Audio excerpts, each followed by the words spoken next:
কেউ নারীর ছলনায় উৎপাত হয়ে হাইটা বেড়াচ্ছে রাস্তায়, কেউ পাগল হয়ে বুদ্ধি করে লুকিয়ে থাকে বস্তায়, হাতে হাট বাজারে পাগলের নিয়েছে, এটাই আমাদের সোনার দেশ।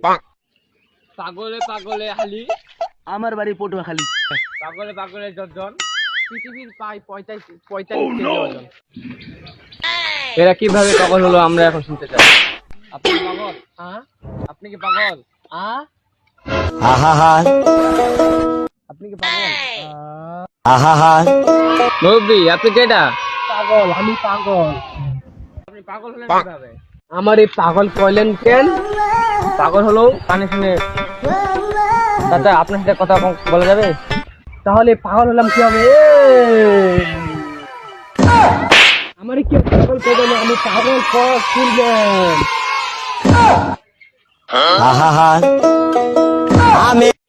চাচা, সকাল থেকে খাচ্ছেন কিছু? খাইছি, কেউ শুনলে শুনতে হয়েছে, আমি খাইছি।